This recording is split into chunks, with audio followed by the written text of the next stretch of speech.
Hola queridos estudiantes, ¿cómo están? El día de hoy comenzamos con nuestra clase número 3 de la unidad 2 para mis octavos básicos. Recuerden que la semana pasada vimos la función lineal, ¿cierto? Y dijimos que una función lineal era una línea recta, tal como lo decía su nombre, lineal, línea. Y el día de hoy vamos a ver una función afín, que es muy similar a la función lineal, pero tiene algunas diferencias. Pasamos entonces al objetivo de nuestra clase. El objetivo es comprender la función afín, ¿ya? O sea, ustedes van a tener que comprender esta función, de qué se trata, cómo está formada y sus partes. Bueno, comenzamos diciendo que una función afín se define como f de x es igual a mx más n. Fíjense bien, donde x e y son variables, y es lo mismo que f de x por si acaso, donde m es una constante que se conoce como pendiente y n es el coeficiente de posición. Ya chiquillos, ¿cuál es la primera diferencia que ustedes ven o la primera similitud? Observen, piénsenlo y luego yo se los digo. 5 segunditos para pensar. ¿Se dieron cuenta? Yo me di cuenta de inmediato. Fíjense bien, una función afín dice f de x es igual a mx más n. Y una función lineal, ¿cómo era, chiquillos? Era f de x igual a mx. Entonces a la función afín solamente se le está agregando un número o una constante, solita, sin incógnita al lado. Recuerden que la función lineal era mx, donde m era un número que se correspondía a la pendiente y la x era la incógnita. En este caso estamos agregando más n, o sea que estamos agregando un número, una constante, cualquier número, negativo o positivo. Entonces, esa es la primera similitud y la primera diferencia. Ojo ahí. También decimos, aquí está claramente, que la m que acompaña a la x siempre, o sea, siempre va a ser un número, la m va a ser la pendiente y el n va a ser el coeficiente de posición, ¿ok? Y el n, dependiendo del signo que tenga antes, puede ser un más o puede ser un menos, se pone con su signo. Si es más 3, el coeficiente de posición sería 3, positivo. Pero si es menos 3, el coeficiente de posición sería menos 3. Ahí tienen que fijarse muy bien cuando les ponga los ejemplos. Fíjense bien, en una función lineal, anteriormente en nuestra clase pasada, ¿por dónde pasaba el gráfico? Muy bien, por el origen, ¿cierto? Por el centro de nuestro plano cartesiano.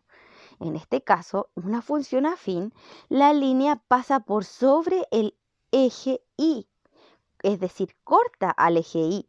También sigue siendo una línea recta, es decir, eso es una similitud, pero la diferencia es que esta función afín nunca, pero nunca va a pasar por el 0,0, nunca va a pasar por el origen, sino que va a cortar al eje Y en el punto 0,n, donde n, que es lo que dijimos que era el coeficiente de posición.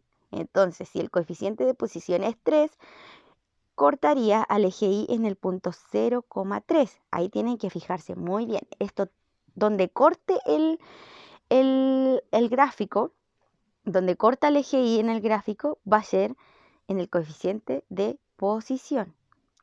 Pasamos entonces ahora a ver cómo podemos reconocer o cómo podemos obtener el coeficiente de posición de una función afín, pero de forma gráfica. Si yo tengo, por ejemplo, este gráfico sin leer los recuadros, ¿dónde corta al eje Y? Sí, en el eje Y está cortándonos en el punto 0,5. Entonces, ¿cuál sería el coeficiente de posición? Recuerden que el coeficiente de posición es el punto donde corta el eje Y. ¿En qué punto corta el eje Y? En el número 5. Entonces, en esta gráfica, el coeficiente de posición sería 5. ¿Ven? ¿Ven que no es difícil? Pasamos ahora a ver los gráficos. En una función lineal, la clase anterior dijimos que cuando la pendiente era positiva, la función era creciente y cuando la pendiente era negativa, la función era decreciente. En una función afín, lo mismo pasa cuando tengo una gráfica, ¿ya? Y cuando tengo la pendiente. Es decir, acá hay otra similitud, fíjense bien. En una función afín, La pendiente, cuando es positiva, cuando es signo positivo, un número entero positivo, la función va a ser creciente, pero si la pendiente es negativa, la función va a ser decreciente. Y siempre, en este caso, en una función afín, cuando la pendiente sea cero, vamos a tener una función constante. ¿Ven que no es difícil? Ahora ustedes van a tener que realizar la siguiente actividad, donde en las funciones afines que aquí aparecen van a tener que indicar el valor de la pendiente y el valor del coeficiente de posición, ¿ya? Aquí ustedes lo tienen que reconocer y anotarlo. Y luego tenemos una segunda actividad donde van a tener que anotar si estas funciones son crecientes, decrecientes o constantes, y eso va a depender del valor de la pendiente. Fíjense que en el ejercicio 3 no hay pendiente porque la pendiente es el que acompaña a X. Si no hay X es porque la pendiente es 0, M igual 0. ¿Y qué pasaba ahí? Vuelvan atrás y revísenlo. Entonces ahora reflexionemos sobre las siguientes preguntas. ¿Comprendieron los conceptos mencionados en la clase de hoy? ¿Pudieron reconocer la pendiente y el coeficiente de posición en la actividad?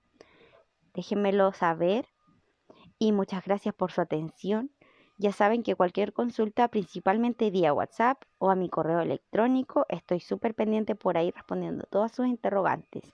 Espero que estén muy bien y nos encontramos en la clase del día viernes.